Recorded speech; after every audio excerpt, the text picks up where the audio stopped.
삶을 정리하고 하느님한테 귀의하고 싶다고.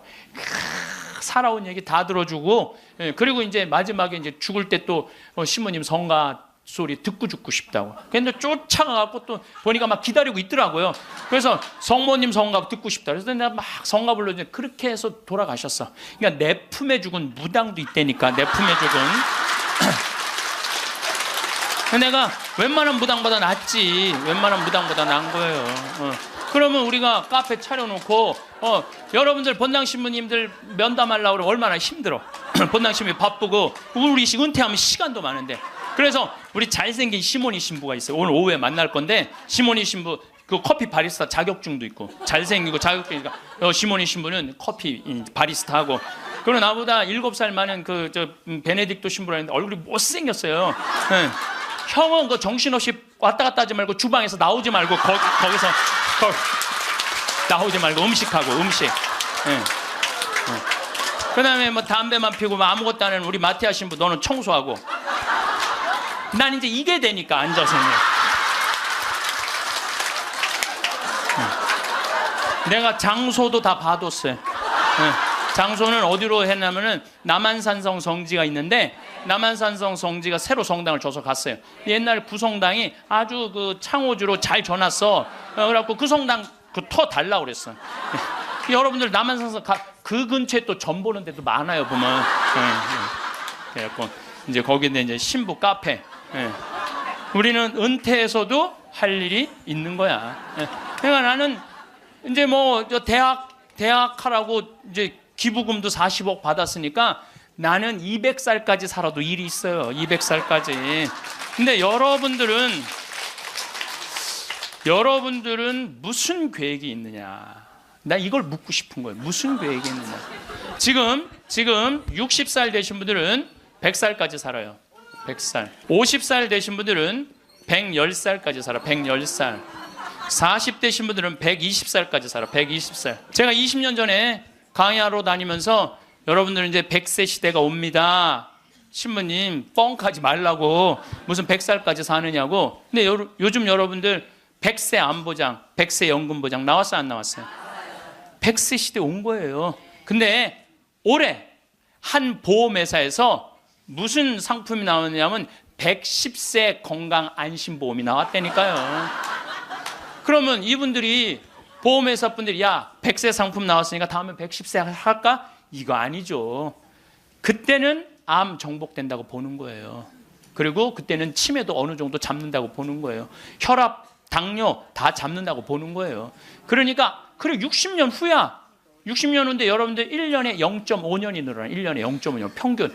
그러니까 지금 86세가 가장 많이 죽는 나이래요. 86세가. 근데 2020년에는 몇 세에 가장 많이 죽느냐면 90세에 가장 많이 죽는데 2020년. 그럼 2020년이면 몇 년 후에? 6년 후야. 6년 후. 그럼 여기 60살 되신 분들 66살 되면은 90세가 가장 많이 죽는다 그러면 그분들 몇 살까지 살 것 같아요? 100살은 그냥 가는 거 60세들은. 50세들은 110살 간다니까. 아직 산 것도 아니라니까 여러분들. 40살들은 20년 더 살고 60년을 더 살아요. 60년. 그런데 며칠 전에 소련 러시아에서 먹으면 120살까지 사는 알약을 개발했대요. 미토콘트리아라고 우리가 이렇게 장도 늙어가면서 노화가 진행인데 그걸 먹으면 그 노화 진행 속도를 그렇게 늦출 수가 있다는 거야. 10년 후부터 시판한다는 거야. 120살까지 사는 일이 벌어지는 거야. 120살. 그러면 이거 어떻게 되는 거야, 이거? 이거 보통 심각한 문제가 아니라니까, 여러분들. 지금 웃을 일이 아니에요, 지금. 웃을 일이 아니에요. 예, 심각한 거예요. 3년 전에 우리나라가 100살 이상이 1,700명 선에서 왔다 갔다 했어. 3년 전에. 여자가 1,600명, 남자가 100명. 3년 전에 100살 이상이. 예. 그런데 올해 내가 인구 통계청에 들어서 자료를 뽑아보니까 올해는 100살 이상이 몇 명이냐면 14,000명이에요. 14,000명. 3년 만에 100살 이상이 10배가 늘어난 거예요. 10배가 늘어났어요. 90에서 100살까지는 몇 명이냐면 13만 4천 명. 80에서 90살까지는 몇 명이냐면 97만 명. 그 다음에 60에서 70살까지는 270만 명. 그래서 65세 이상이 몇 명이냐면 정확하게 49만 명인데 650만 명이에요. 650만. 65세 이상이 650만 명. 초등학교 애들이 270만 명, 270만 명. 그러니까 초등학교 애 하나에 할머니 셋이에요. 지금 그런 세상이 됐다니까요. 우리는 어렸을 때 길에 나가보면요, 애들이 바글바글했어요. 구슬치기, 딱지치기, 단방구, 자치기. 낮에만 그렇게 돌아다녀서 밤에 깡통 돌리게 해보면 온 놈들이 다 깡통 돌리고 다녔어요. 근데 요즘 길에 나가면 애들 하나도 없어요. 어딜 돌아다니는지. 누구만 돌아다니, 할머니, 할아버지들만. 할머니가 길에 꽉 찼어. 또 할머니들이 어서 유모차 주사, 유모차를 밀고 온 세상을 다 다녀. 유모차를 밀고 온 세상을 다 다녀. 유모차를 밀고. 무슨 뭐 놀이터, 슈퍼마켓. 그래서 여러분들 무슨 현상이 있느냐면요. 무슨 현상이 있느냐면은 그 노인정 앞에 가보세요. 유모차가 10대씩 끝나고 나면 밀고 다 집에 가고. 이거 어떻게 할 거예요?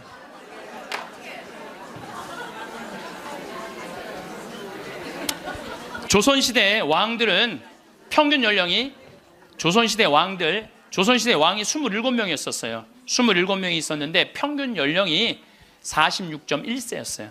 왕들이 길게 살아야 46.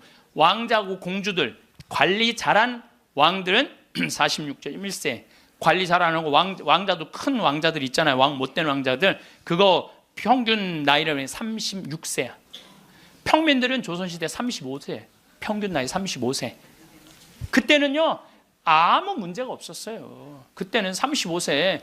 그러니까 20살에 결혼을 해갖고 35세 주고 40이나 그러면요, 이땐 갈등도 하나도 없어. 20살에 결혼해갖고 3년 애 하나씩 낳으면은 한 7 낳다가 죽는 거야. 7명 낳다가 죽는 거예요. 그렇죠? 네. 삶의 계획이 뭐가 필요해? 그리고 마지막 막내는 놔놓고 누구한테 맡기느냐면 장남한테 맡기고 죽는 거예요. 네. 장남한테 맡기고 죽는 거예요. 네. 계획 세울 필요가 없어요. 근데 지금은 안 죽어. 이게 보통 심각한 문제가 아니에요. 이게 안 죽는 바람에 모든 문제가 다 생기는 거야. 안 죽는 바람에. 여러분 요즘 연금 얘기 참 많이 나오죠? 연금 공무원들이 20년 의무로 내면은 그 다음부터는 받아 먹을 수 있는 거예요. 그럼 20년 냈으면은 20년만 받아 먹어야지. 120살까지는 몇 년 받아 먹을 것 같아요? 60년 받아 먹는 60년. 여러분들 나라 망할 것 같아요? 안 망할 것 같아요? 망하게 돼 있어요. 이거는 불보듯 뻔한 거예요. 뭐 그리스, 스페인 그래서 망한 거예요. 그래갖고 좀 나라 이제 자식들을 위해서 좀 후손들을 위해서 연금 좀 깎자고 지금 국회에서 정부에서 그러는 거 아니에요? 계산 뻔히 나오니까 그 연금 깎자고 그랬더니 깎으려는 연금은 안 깎고 머리 깎고 안 된다고 그냥.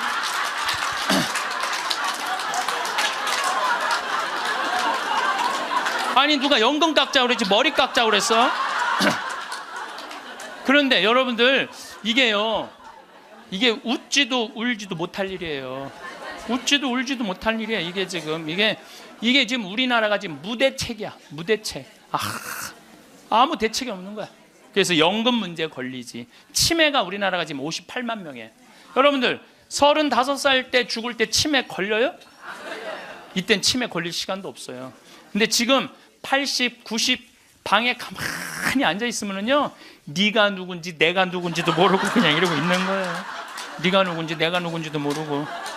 그러면 치매가 이렇게 있으면은 이 한 집에 5, 6 매달려 있다고 보면은 300만 명이 치매 때문에 고통을 겪고 있는 거예요.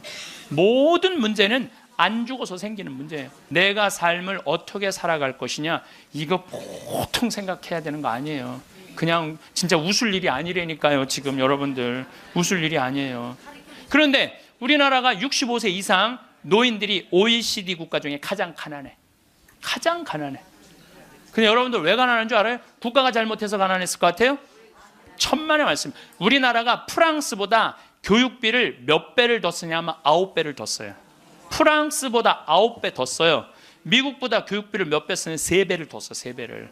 근데 여러분들 생각을 해봐요. 우리가 프랑스보다 지금 뭐 비슷비슷하게 살지만 조금 떨어져. 미국은 우리 한 2배 정도 잘 살아. 근데 그 2배 정도 잘 사는 나라보다 3배를 교육비를 더 쓰는 거야. 그래서 남자아이 대학 결혼까지 들어가는데 여러분들이 3억 6천이에요. 처음부터 태어나갖고 걔한테 쏟아 넣는 돈이 3억 6천이야. 여자는 3억 4천이 들어가요. 그럼 남자 여자 아들, 딸 둘 나갔고 결혼까지 시켰으면 여러분들 얼마 쓰면 7억을 쓴 거야. 7억을.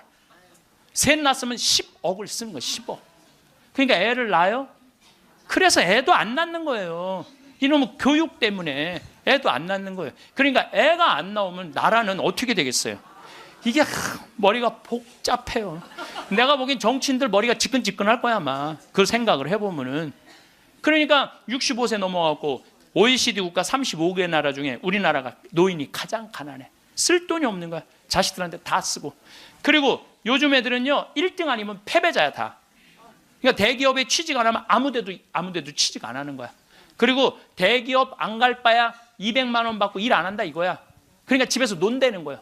그럼 노는 놈 누가 책임져야 돼?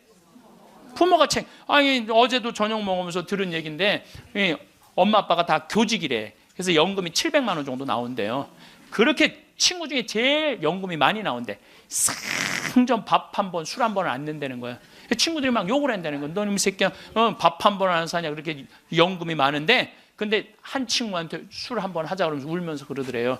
애들이 둘 다 명문대학을 나왔는데 대기업 몇 번 보내 떨어지더니 집에서 놀고 있다는 거야. 걔네들 생활비로 600만 원을 대준다는 거야. 자기가. 그 자기네들이 100만 원을 가지고 쓴다는 거. 100만 원을 가지고. 그러니까 친구들 뭐 사주고 싶어도 사줄 수가 없다는 거야. 100만 원 갖고 생활해야 되니까. 이게 지금 대한민국이 지금 정신이 나가도 한참 나간 거예요. 보통 문제가 아니라니까요. 안 죽어서 문제, 애들 일 안 해서 문제, 애 안 낳아서 문제. 참 큰 문제야. 그러니까 여러분들은 내가 어떻게 살아갈 것인가 이 계획을 잘 세우셔야 돼요. 잘 세우셔야 돼. 예. 또 이 나이를 먹어갖고 어떤 문제가 있느냐면은 70세 드신 분들 이 경제적인 문제가 지금 가장 심각한 문제고 또 하나는 무기력증에 빠져요. 사는 게 재미가 하나도 없어. 돈이 있어야지 어디 돌아다니까. 돈이 있어야지. 돈도 없고 돌아다니지도 않지. 집에 하루 종일 있는 거야. 집에 하루 종일 있으니까 생전 웃을 일이 없네. 하루 종일 한 번도 안 웃어요. 보면은 한 번도 안 웃어요. 한 번도 안 웃으니까 남이 웃긴 얘기하면은 웃긴 웃어야 되는데 어떻게 웃어야 되는지 모르는 거야. 이 썩은 미소가 나오는 썩은 미소가. 한 번도 안 웃으니까 무기력증에 걸리는 거예요. 그러니까 70살 넘으면 웃기라도 해야 되는데 안 웃고 가만히 있으면 눈두덩 쳐져요, 안 쳐져? 눈두덩, 눈가 쳐지고 볼 쳐지고 입가 쳐지고 소파에 앉아고 가만히 텔레비 보고 있으면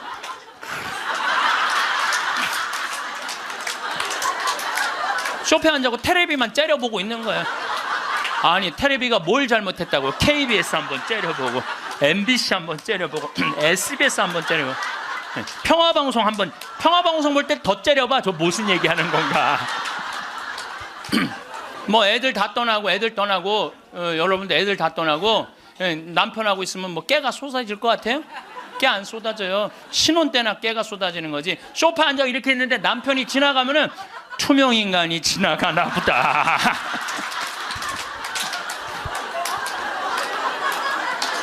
그 사는 게 재미가 하나도 없는 거예요. 그 어떤 신부님하고 수녀님이 눈보라를 맞아갖고 산을 가는데 헤매다가 이제 오두막집을 발견한 거예요. 발견했는데 다행히 침대가 하나 있고 그 다음에 침낭이 있는 거야. 담요는 이제 바닥 옆에 있고 그래서 신부님이 수녀님 침대가 하나밖에 없으니까 나는 남자니까 수녀님은 침대에서 주무시고 나는 침낭에서 자겠다고. 그래갖고 이제 이렇게 이제 겨우 이제 그 어른 몸을 녹이고 신부님이 침낭에 이렇게 자꾸로 올고 잘라고 그랬는데 수녀님이 신부님 저 너무 추워요 그러는 거예요. 그래갖고 신부님 어떻게 자꾸를 열고 다시 나가갖고 담요를 하나 이제 갔다가 이제 수녀님 덮어줬어. 수녀님 이제 따뜻할 거라고. 그래갖고 이제 다시 이제 들어와갖고 이제 침낭을 딱 이렇게 해갖고 좀 잠을 막 들어갈 때 수녀님이 신부님 저 정말 추워요 그러는 거예요. 짜증이 나는데 어떻게 남자인데. 그래갖고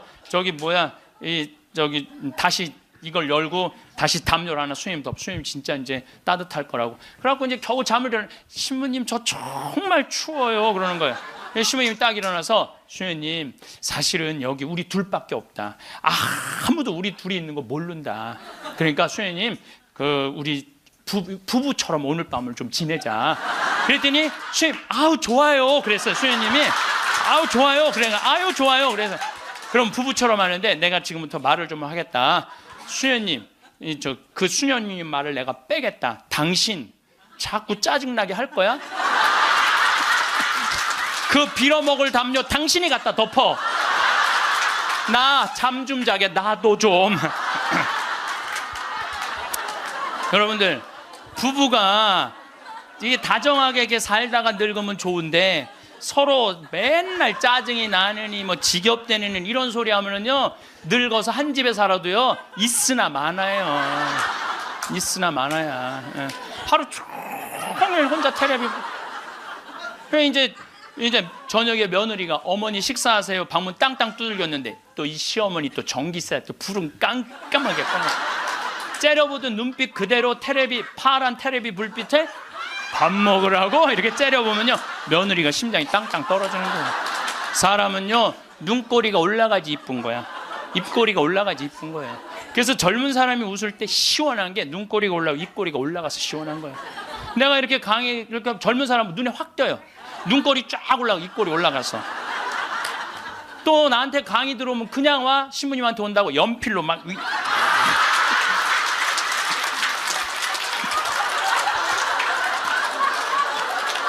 그런데 할머니들은 아무리 그려도 이게 떨어져요.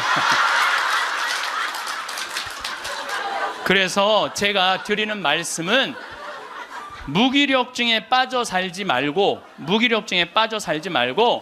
해만 뜨면 집을 나가라는 거예요. 내가 나이가 먹은 분들은요 무조건 해만 뜨면 집에 있으면 절대 안 돼요. 해만 뜨면 그리고 나이 뭐 70살 80살 넘어서 집을 나가주는 게 예의야. 예의. 집에 있으면 안 된다니까요. 그리고 가끔 1박 2일씩 사라져주는 것도 예의예요. 사라져주는 거. 강원도 평창 생태마을로 사라져주는 게 예의라니까. 하루 종일 웃지도 않고 있으면 뭐가 행복하겠어요. 그러니까 할머니들 오늘 65세가 넘어갔고 나는 해 뜨자마자 나왔다 여기 나왔다 한번 손 들어보세요. 내가 늘 말하지만 이 처녀들이 슬기로운 처녀들이라니까. 이 처녀들이 슬기로운 처녀들인 거예요. 그래서 신부님 돈이 있어야지 나가 돌아다니죠. 집 잡혀라. 집을 잡혀라. 그래서 집 잡혀서 경복궁도 가고 덕수궁도 가고 온양온천도 가고 춘천도 가고 맛있는 것도 사 먹고 친구들하고 어울려서 평창 생태마을도 오고 돌아다닐 수 있을 때까지 돌아다니는 거예요. 그래갖고 집 잡혀갖고 돌아다닐 수 있을 때까지 다니는 할머니들은 죽을 때 어떻게 죽는지 아세요? 아니에요. 그건 아니고 씩 웃고 죽는 것도 죽는 거지만은 돌아다닐 수 있을 때까지 돌아다니는 할머니들은 죽을 때 어떻게 죽느냐면 지쳐서 죽어요. 지쳐서.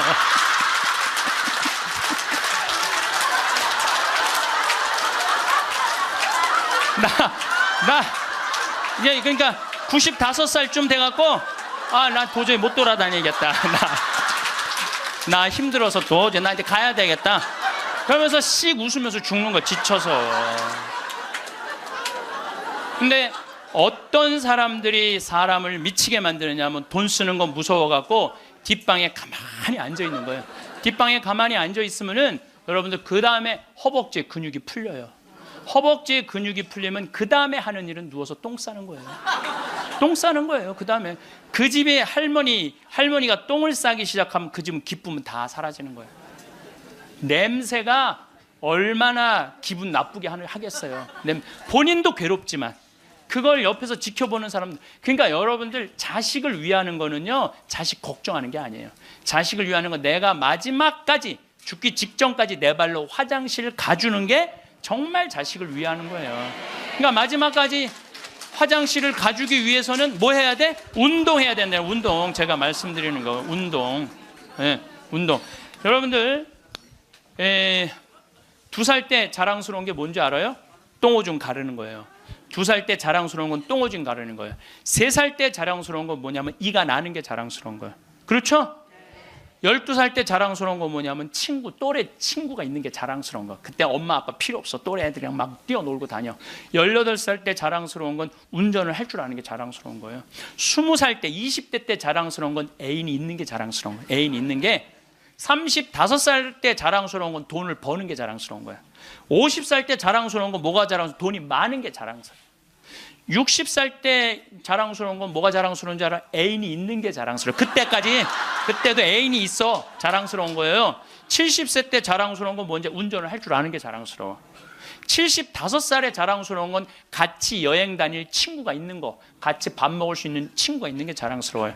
80세 때 자랑스러운 건 뭔지 아세요? 이가 남아있는 게 자랑스러워. 이가 남아있는 게. 85세 자랑스러운 게 뭔지 알아요? 똥오줌을 가릴 줄 아는 게 자랑스러운 거예요. 85이 돼서도 내가 똥오줌을 가릴 수 있다. 그건 자식들한테 최고의 선물이에요. 그래서 뭐를 하라? 운동을 해라. 예, 제가 작년에 아프리카 잠비아 무프리나라는 지역을 다녀왔습니다. 초등학교를 못 다니는 아이들이 한 700명 정도 되는 거예요. 수녀님들이 그 아이들을 모아다가 공부를 가르치는데 돈이 없으니까 책 12권을 가지고 한 명이 공부를 하는 거야.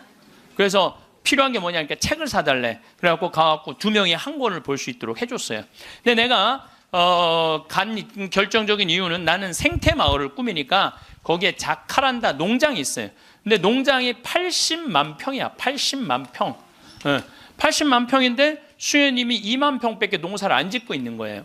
그래서 내가 수녀님한테 물어봤어요. 수녀님, 이거 농사 다 지면은 보육시설, 병원, 그 다음에 학교 다 운영할 수 있을 텐데 왜 2만 평밖에 못 꾸미고 있느냐? 그랬더니 신부님, 우리는 맨손으로 농사 짓는다는 거예요. 포크레인도 없고 트랙터도 없고 경운기도 없어서. 여러분들 맨손으로 농사 지면요 한 사람이 1000평 이상 못 져요. 얼마나 농사가 힘든데요. 내가 생태학교 운영했을 때 학생들 입학을 많이 해요. 막 20명, 30명. 내가 물어봐요. 생태학교에 왜 입학했습니까? 제가 이제 은퇴를 해서 예전에 땅을 한 4,000평 사둔 게 있는데 그거 이제 농사 지려고 농사 배우러 들어왔습니다. 그럼 한번 해봅시다. 그래갖고 이제 3월 한 달 동안 모종 내고 거름 뿌리고 막 해요. 한 달 지나고 나서 내가 다시 상담을 해요. 어떻게 농사 이제 한 4,000평 질만 하십니까? 그러니까 해보니까 이게 쉽지 않으네요. 한 1,000평 정도 할 수 있을 것 같아요. 그래요. 3월, 4월, 5월, 더운 이제 6월 이제 지나고 나서 학생들 여름방학 할 때 제가 물어봐요. 이제 한 몇 평이나 농사 질 수 있을 것 같으냐고. 그러니까 이분들이 하는 얘기가 한 10평 질 수 있을 것 같아요. 10평. 맨손으로 농사 짓는 게 진짜 힘들어요. 예. 근데 수녀님이 거기서 맨손으로 농사를 짓고 있는 거야. 그러니 포크레인도 없고 트랙터도 없고 경운기도 없다는 거야. 수녀님 얼마면 되겠냐니까 2억이면 되겠대. 걱정하지 말아라. 내가 한국에 가서 2억 만들어서 보내주겠다. 내가 또 뻥이 또 엄청나게 세요. 내가 신학교 다닐 때 내 별명이 뭐냐면 황뻥이었어. 황뻥. 일단 뻥을 쳐놓고 한국에 돌아와갖고 내가 강의 때 몇 번 얘기했어요. 평화방송에도 나가고 내가 여러분들 아프리카에 정말로 멋있는 일을 하고 싶은데 1,000만 원씩 20명만 도와주면 좋겠다. 여러분들 재산 5억 중에 10분의 1, 5천만 원은 내 거 아니라고 생각해야 된다. 그거는 어려운 이웃 도와주라고 하느님이 축복 준 거다. 나는 5천만 원까지 필요 없다. 그저 1,000만 원씩 20명만 난 도와주면 좋겠다 라고 얘기를 했는데 절에 다니는 분들, 교회 다니는 분들, 성당, 종파 초월이야.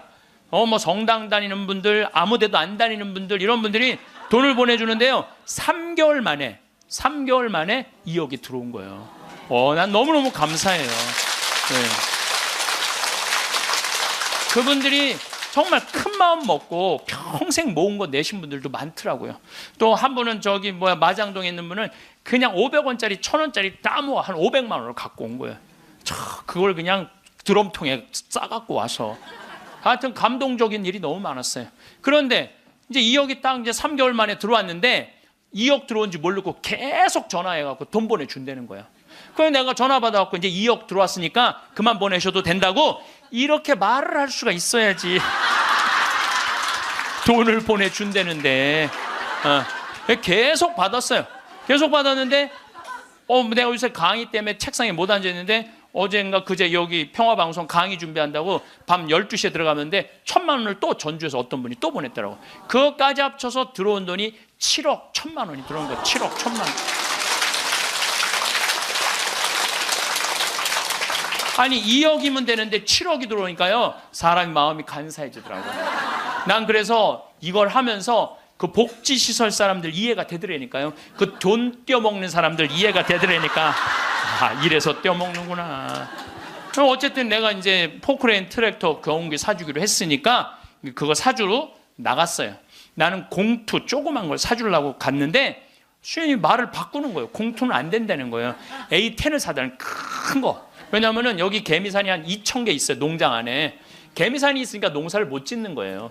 개미산 때문에 가려서 2,000개나 되는데 얘네들이 짐은 100년 동안 짓는 거야. 산 하나를. 100년 동안 지니까 얼마나 크겠어. 여기 이건 말도 안 돼. 이거 한 2층 정도 되는 큰 개미산을 져놓는 거예요. 그럼 거기다 농사를 지려면 이게 보통 하나에 100평 정도 차지하고 있거든요. 그 농사를 지려면 장정둘이서 꽃갱이로 한 달을 뽀개야 그거 하나를 뽀개는 거야. 그 2,000개를 언제 뽀개? 그래서 포크레인을 사달라는 건데 공투를 사주면 바가지를 꼽으면은 그 개미산을 포크레인 못 이겨요. 그래갖고 포크레인이 넘어진다는 거예요. 사달라면 1m 20짜리 큰 거 사달라는 거예요. 공투는 한 7천만 원이면 되거든요. 근데 그냥 A10을 사러 나갔더니 2억 8,700이야. 돈 좀 떼어먹어 보려고 그랬더니 떼어먹을 돈이 없는 거야. 그것도 우리나라 포크레인을 사주려고 그랬더니 우리나라 건 안 된대. 서비스 포크레인은 하면서 호수라는 게 막 터져요. 이렇게 연결되어 있는 게 큰 기계를 하니까 그거를 고치는 거는 볼보밖에 없는 거야. 그래서 볼보로 살려고 그랬더니 엄청 비싼 거예요. 그래갖고 어떻게 약속을 했으니까 2억 8,700짜리 포크레인 샀어요. 그 트랙터 6천만 원짜리 사고 경운기 2대 1,200만 원짜리 사서 작년에 11월 달에 인천항에 가서 택배로 붙였어. 또 이 포크레인이 너무 크니까 포크레인을 잘라요. 난 또 포크레인 자르는 거 처음 알았어. 포크레인을 잘라갖고 컨테이너 2대 나눠서 보낸 거야. 기술자를 보내갖고 붙이는 기술자도 보내고. 근데 여러분들 포크레인하고 트랙터만 보면 걔네들이 알아서 일해요? 기술자도 따라가야 되네. 작년 11월 달에 포크레인 트랙터 택배로 붙일 때 기술자 둘도 택배로 붙였어. 그냥. 그런데 이 기술자들 둘 한 달 월급 완전히 기계를 고칠 줄 아는 기술자를 찾아서 보내야 되니까 둘 한 달에 800만 원이에요. 그 1년 쓰면 1억 아니야. 돈이 팍팍 줄어드는 거야. 이제 그거 이제 끝나고 난 다음에 거기 걔네들이 그냥 기술자가 따라가면 알아서 해요. 기름 대야 되잖아요. 기름도 한 달에 1,000만 원씩 되는 거예요. 기름도 한 달에 1,000만 원씩. 예, 기름도 한 달에 1,000만 원씩. 돈이 막 완전히 줄어드는 거야. 근데 수녀님이 내가 처음에는 빈말인 줄 알았대요. 2억 보내주겠다고. 근데 포크레인 보내지, 기술자 보내지, 기름값 보내지. 그러니까 수녀님이 자신감이 생겼나 봐. 신부님 귀양 도와주실 거 우리가 닭을 팔고 싶은데 지금 잠비아는 여름이에요. 45도까지 올라가요. 그러니까 보통 1시간 거리에 닭을 못 파는 거야. 상하니까. 그러니까 신부님 냉동고를 보내주면은 닭을 팔 수 있을 것 같다는 거야. 얼마냐니까 2,200만 원이래. 2,000이면 돈도 아니지 1억씩 막 나가는데 걱정하지 말아라. 내가 보내주겠다. 내가 보내줬어요. 냉동고를 보내줬더니 수녀님이 너무 신난다는 거야. 왜 신나냐 그러니까 한 마리도 못 팔던 닭을 한 달에 1,200마리씩 판다는 거야. 1,200마리씩. 그런데 수녀님이 또 전화를 해서 신부님 문제가 생겼다는 거야. 무슨 문제가 생겼냐니까 닭을 너무 많이 팔다 보니까 닭장이 모자라는 닭장이. 닭장 줘달래. 닭장. 그래서 얼마면 되냐 그러니까 1억이면 된대. 좋다. 이제 들어온 돈이 다 나가게 생긴 거 이제. 좋다. 닭장 줘주겠다. 그래서 작년에 이제 벽돌 찍는 기계, 닭털 뽑는 기계 다 보내줘서. 그래갖고 이번 여름에 대학생들 20명을 데리고 가서 닭장을 줘주고 왔어요. 내가 이번에 우리 대학생들 20명을 데려와서 너무너무 놀랐어요. 왜냐하면 엄마들이 얘네들 문제 있어서 얘네들 고생시킨다고 보냈는데 걔네들이 가서 일하는 걸 보는데요. 너무 잘하는 거예요. 너무 즐겁게. 그러니까 걔네들은 다 내가 보니까 몸으로 살 놈들을 머리로 살라고 그러니까 걔네들이 힘든 몸으로 사냐 얼마나 너무너무.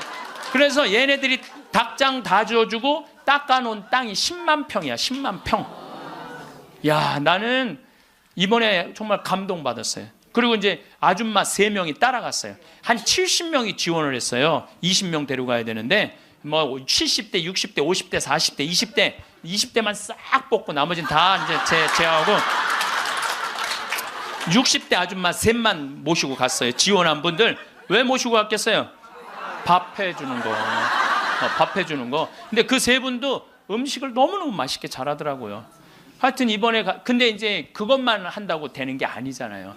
그 닭장은 기술이 필요하거든요. 그래서 이제 우리 생태마을에 그 집을 져주는 신자도 아니야. 그냥 산적같이 수염 이렇게 막 이런 사람한테, 그 김 사장한테 당신 내가 한 달 월급 줄 테니 아프리카에서 닭장 져주고 오는데 기술자가 필요하니까 가서 닭장지로 가자. 그랬더니 이분이 하는 말이 신부님 무슨 말을 그렇게 하느냐고. 나도 저 친구들도 저렇게 한 달 봉사로 가는데 나도 가서 돈 안 받고 자원으로 하겠다는 거야. 그러니까 예수님이 주님 한다고 다 천국에 가는 게 아니다. 내 말을 실천하는 사람이라야 천국에 간다는 말. 나 그 김 사장을 보면서 그런 생각이 들더라고요. 가서 그러니까 이번 여름에 저도 이제 가서 싹 져주고 왔어요. 그랬더니 수녀님이 신부님 도대체 우리한테 왜 이러는 거냐는 거예요. 나 그 수녀님들 본 적이 없거든요. 근데 작년에 내가 가서 그 수녀님들을 보고 감동을 받은 거예요. 왜? 수녀님 10분이 잠비아에 가서 16년 동안 한국 수녀님들이 그들을 위해서 사는 거야. 그냥 뭐 샤워를 한번 하려고 그러면 물도 안 나와요. 그리고 여러분들 잠비아가 더운 게 아니에요. 6, 7월 달은요 추워요. 파카 입고 다녀야 돼요. 털옷 입고 다녀야 돼. 근데 샤워를 한번 해보려고 그러면 물이 그냥 나오다가 그냥 비는 물에 같이 떨어져. 멈추고. 그렇게 불편한 데를 수녀님 10분이 16년 동안, 수녀님 38살 먹은 나탈리아라는 수녀님은 가자마자 말라리아 그래서 죽었어 또. 그래서 내가 무덤에 가봤더니 사진을 이렇게 해놨는데 예쁘게 생겼더라고 또. 참. 그러니까 옆에 동료 수녀님이 죽어가는데도 불구하고 이 수녀님들이 그들을 위해서 16년 동안 살았으니 이건 수녀님으로 안 보이는 거야. 작은 예수님으로 보이는 거야. 내가 이분들을 도와주지 않으면 나중에 큰 예수님한테 혼나겠다는 생각이 들더라고. 그래서 수녀님이 신부님 우리한테 도대체 왜 이러느냐고. 그러길래 내가 한마디 했어. 수녀님 무슨 말을 그렇게 섭섭하게 하느냐고. 같은 업종에서 일을 하면서 무슨 말을 이렇게 섭섭하게 하느냐고. 수녀님도 하느님이라고 나도 하느님이라는데 내가 수녀님 도와주는 거 당연한 거 아니냐고. 그랬더니 수녀님이 또 전화를 해서 신부님 추장이 만나잔다는 거예요. 무슨 추장이 많냐. 아직도 잠비아에 추장이 많대요. 근데 추장 한 분이 천주교 신자 추장이래요.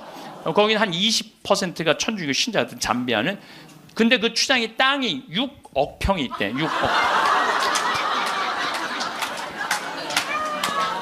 6억 평이 있대. 6억 평이. 그래서 수녀님 좋은 일 한다고 500헥타를 준다는 거예요. 그러니까 우리나라 150만 평, 450만 제곱미터 엄청난 큰 걸 준다는 거예요. 신부님이 어떻게 할까 전화를 했어요. 수녀님 그거 일단 받아두라고 그거. 그랬더니 이 창설자 수녀님이 독일 수녀님인데 이 수녀님 날 직접 찾아오셨어요. 신부님 다른 병원 운영하는 수녀님, 보육시설 운영하는 수녀님, 그 다음에 학교 운영하는 수녀님들은 일이 잘 진행이 되는 거예요. 근데 이 수녀님은 울고 다녔다는 거예요. 16년 동안. 땅이 한 면이 3.2km니까 어마어마하게 땅이 크더라고요. 80만 평이. 근데 이 넓은 거를 수녀님 무슨 재주로 해? 돈은 없지, 일은 하고 싶지. 16년 동안 울고 다녔다는 거예요. 근데 요즘 이 수녀님이 웃고 다닌대. 그리고 친구 수녀들한테 이렇게 말한대요. 이것들아, 눈물로 씨 뿌리던 사람들이 기쁨으로 곡식을 거두리다. 이러고 다닌다는 거예요.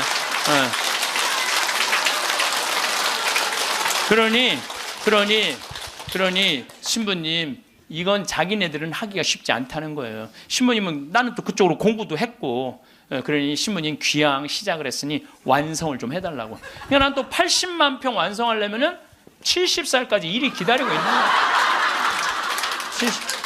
난 아무리 살아도 아무 상관없어. 심심할 일이 없어. 심심할 일이. 이번 여름에는 이제 치과 의사 선생님들, 안과 의사 선생님을 모시고 왔는데 이제 좀 젊은 분들이 가는데 안과 의사 선생님 대학병원에 과장님을 모시고 간 거야. 수술 도구까지 다 갖고 내가 다 우리 후원하는 분들이 보내니까 치과 수술 도구, 안과 수술 도구 다 갖고 갔거든요. 근데 이 치과는 이제 작년에 갔으니까 뭐 환자들이 많은데 안과는 사람들이 줄은 잔뜩 섰는데 무서운 거야. 이게 수술하면 눈알을 빼는 건 줄 알고 눈알을 빼는 건지. 백내장 환자가 많은데 그래갖고 그냥 들어왔다 나갔다 하는 거야. 그냥 수녀님들이 강제로 막 끌고 가 해라고. 그래갖고 이제 이 백내장 수술을 해줬는데 보통 그 사람들은 병원에 와도 고맙다고 안 그런대요. 근데 이 백내장 수술한 사람 매일 병원에 와서 고맙다고 그러네. 눈알 빼는 줄 알았더니 눈알이 너무 잘 보이는 거야. 너무너무 잘 보이는 거야. 그래서 뭐 다른 과는 거기도 병원이 있는데 안과, 치과 이거는 특수 직분이기 때문에 없대요. 근데 그분들이 그것 때문에 가장 고통을 겪는 거거든. 그래서 난 또 그 이제 의사 선생님들을 매년 모시고 가는 미안해갖고 내년에는 가지 말지 뭐 그랬더니 신부님 빼놓고 우리끼리 올게요 그러더라고요. 그게 왜 그런가 했더니 그 의사 선생님들이 스트레스가 많아요. 그 아주 환자들 불평 그거 다 받아내는 거 너무 스트레스가 많은 거야. 그런데 그 선생님들 마지막 날 저녁에 이제 항상 회의를 하거든요. 신부님 내가 의대 다니면서 내가 막 라면 먹고 그래. 그러니까 바쁘니까 보람을 한 번도 못 느꼈대. 내가 이렇게 힘들게 공부한 보람을 여기 와서 느낀다는 거야. 그러니까 나는 내년에 안 가려고 그랬는데 자기네들끼리 간다는 거예요. 참 그래서 내년에 나 어쩔 수 없이 또 가게 생겼어요. 내년 여름에. 근데 이제 10만 평을 닦아놨는데 거기도 지금 지구 온난화 때문에 굉장히 11월 시작하면서부터 우기가 시작됐는데 빈님이 안 오신 거예요. 그래갖고 보름 동안 안 오는데 지지난주부터 빈님이 오기 시작을 했다는 거야. 수녀님이 내가 이제 이양기라고 한 땅이 넓으니까 다 보내줬어요. 그 편지가 어제 왔어. 보니까 신부님 뿌렸는데 지금 비가 오시는데 옥수수가 대가 올라오기 시작한다는 10만 평에. 나는 그게 내 것도 아니고 그 프란치스코 전교 수녀회 건데도 나는 내 게 아니잖아요. 그게 그 수녀님들 도와주러 간 거니까. 그런데도 그거 생각하면 너무 행복해요. 이야, 난 정말 행복한 사람이구나. 너무너무 좋죠. 그러니까 이제 이제 70살까지 나는 일이 기다리고 있는 사람이야. 어떤 일을 마무리하고 나면 보통 사람들은 끝났다고 생각합니다. 하지만 진짜 멋진 순간은 그 다음에 찾아옵니다. 바로 새로운 일을 상상하고 계획하는 시간입니다. 함께 무언가를 시작할 사람들을 떠올리고 어디로 가볼지, 어떤 활동을 해볼지 구체적으로 그려보는 것만으로도 가슴이 두근거립니다. 이런 설렘은 나이와 상관없이 누구에게나 찾아올 수 있는 선물입니다. 마치 어린아이가 내일 소풍을 앞두고 잠을 설치듯이 여러분도 앞으로 다가올 일들을 생각하며 행복해질 수 있습니다. 무엇을 할지 계획하는 과정 자체가 이미 삶을 풍요롭게 만들어줍니다. 한 세대 전만 해도 사람들은 지금처럼 긴 시간을 살리라고는 상상하지 못했습니다. 하지만 의학과 과학의 발전 덕분에 우리에게 주어진 시간은 예상보다 훨씬 길어졌습니다. 이제 긴 수명은 소수의 행운이 아니라 모두가 누리는 현실이 되었습니다. 문제는 시간이 늘어난 만큼 고민도 함께 생겨났다는 점입니다. 무엇을 하며 보낼지 방향을 잃으면 무기력함에 빠지기 쉽습니다. 가족들과의 관계에서도 새로운 어려움이 나타납니다. 긴 시간 동안 서로 어떻게 지내야 할지 누구도 명확한 답을 알려주지 않습니다. 이런 문제들을 해결하기 위해서는 스스로 하루하루를 채워나가는 방법을 찾아야 합니다. 첫 번째로 중요한 것은 익숙한 공간을 벗어나는 일입니다. 매일 같은 장소에서 같은 사람들만 만나다 보면 세상이 점점 작아지는 느낌을 받게 됩니다. 집 안에만 머물러 있으면 생각도 좁아지고 마음도 답답해집니다. 밖으로 나가서 새로운 장소를 걸어보고 처음 보는 풍경을 눈에 담는 것만으로도 기분이 달라집니다. 동네 공원을 산책하거나 가보지 않았던 거리를 걷는 것도 좋습니다. 멀리 여행을 떠나지 않아도 됩니다. 가까운 곳이라도 새로운 길을 걷다 보면 마음이 환해집니다. 사람들을 만나는 것도 중요합니다. 새로운 사람들과 대화를 나누면 생각의 폭이 넓어집니다. 공원에서 산책하는 사람들과 인사를 나누거나 시장에서 장을 보며 상인들과 이야기를 나누는 것도 좋습니다. 거창한 만남이 아니어도 됩니다. 짧은 대화라도 사람과 사람 사이의 연결을 느끼게 해줍니다. 혼자 있는 시간이 길어지면 외로움을 느끼기 쉬운데 이런 작은 접촉들이 외로움을 덜어줍니다. 동네 복지관이나 문화센터에서 진행하는 프로그램에 참여하는 것도 추천합니다. 같은 관심사를 가진 사람들을 만날 수 있고 새로운 것을 배우는 즐거움도 느낄 수 있습니다. 두 번째로는 나 자신을 위한 시간을 갖는 것입니다. 지금까지 다른 사람들을 위해 많은 시간을 보냈다면 이제는 나를 위해 시간을 써도 괜찮습니다. 내가 진짜 좋아하는 것이 무엇인지 생각해보고 그것을 실천해보는 겁니다. 음악을 듣는 것을 좋아한다면 콘서트에 가보고 영화를 좋아한다면 영화관에 자주 가면 됩니다. 요리를 즐긴다면 새로운 음식에 도전해보고 정원 가꾸기가 좋다면 화분을 늘려보는 것도 좋습니다. 중요한 것은 이런 활동들이 누군가를 위한 것이 아니라 순수하게 나의 즐거움을 위한 것이어야 한다는 점입니다. 다른 사람의 눈치를 보거나 평가를 신경 쓸 필요가 없습니다. 잘하든 못하든 상관없습니다. 그저 하는 과정 자체가 즐거우면 그것으로 충분합니다. 여러분이 웃고 있다면 그것이 가장 훌륭한 결과입니다. 악기를 배우고 싶었다면 지금 시작해도 늦지 않습니다. 전문가가 되려는 것이 아니라 즐기려는 것이니 부담 가질 필요가 없습니다. 돈을 쓰는 것도 두려워하지 않아도 됩니다. 물론 무리한 소비는 피해야 하지만 나를 행복하게 만드는 일에 적절히 투자하는 것은 현명한 선택입니다. 맛있는 음식을 먹고 좋은 공연을 보고 편안한 옷을 사는 것은 사치가 아닙니다. 이런 것들이 모여서 하루를 행복하게 만들고 그 행복이 쌓여서 삶을 풍요롭게 만듭니다. 아껴두기만 하면 무슨 소용이 있겠습니까? 지금 이 순간을 즐기면서 사는 것이 훨씬 중요합니다. 가끔은 평소에 가지 않던 좋은 식당에 가서 맛있는 식사를 하거나 마음에 드는 물건을 사는 것도 자신에게 주는 선물입니다. 혼자만의 시간도 소중합니다. 조용히 앉아서 생각에 잠기거나 좋아하는 음악을 들으며 멍하니 있는 시간이 필요합니다. 바쁘게 움직이는 것만이 능사가 아닙니다. 가만히 있으면서 마음을 정리하고 내면을 들여다보는 시간이 있어야 합니다. 이런 시간을 통해 내가 정말 원하는 것이 무엇인지 깨닫게 됩니다. 창밖을 바라보며 아무 생각 없이 있는 것도 좋고 좋아하는 취미 활동에 몰두하는 것도 좋습니다. 아무에게도 방해받지 않고 온전히 나만의 시간을 보내는 것이 때로는 가장 큰 휴식이 됩니다. 세 번째로 가장 중요한 것은 몸의 건강을 지키는 일입니다. 아무리 하고 싶은 일이 많아도 몸이 따라주지 않으면 소용이 없습니다.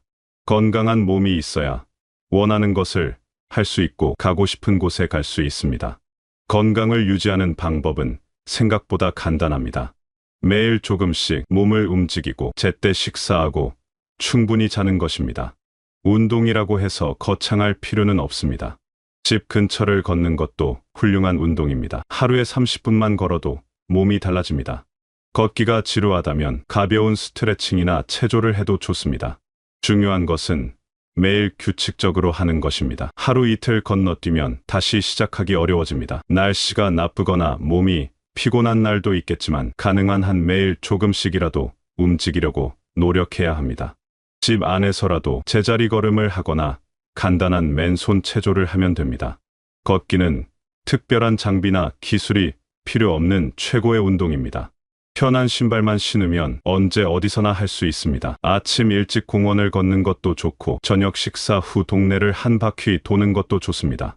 걸으면서 주변 풍경을 구경하고 계절의 변화를 느끼면 마음도 편안해집니다. 혼자 걷기 싫다면 가족이나 친구와 함께 걸으면 됩니다. 이야기를 나누며 걷다 보면 시간이 금방 갑니다. 식사도 신경 써야 합니다. 귀찮다고 대충 먹거나 건너뛰면 안 됩니다. 제철 채소와 과일을 충분히 먹고 단백질도 적절히 섭취해야 합니다. 물도 자주 마셔야 합니다. 음식을 만들어 먹는 과정 자체가 하나의 즐거운 활동이 될 수 있습니다. 새로운 요리법을 시도해보거나 좋아하는 음식을 정성껏 만들어 먹으면 기분이 좋아집니다. 시장에 가서 신선한 재료를 고르는 것부터 즐거움이 시작됩니다. 색깔 고운 채소들을 보고 있으면 저절로 기분이 좋아집니다. 혼자 먹더라도 식탁을 정갈하게 차리고 천천히 음미하며 먹는 습관을 들이면 좋습니다. 급하게 먹으면 소화도 안 되고 음식 맛도 제대로 느낄 수 없습니다. 한 끼, 한 끼를 소중하게 대하는 마음이 필요합니다.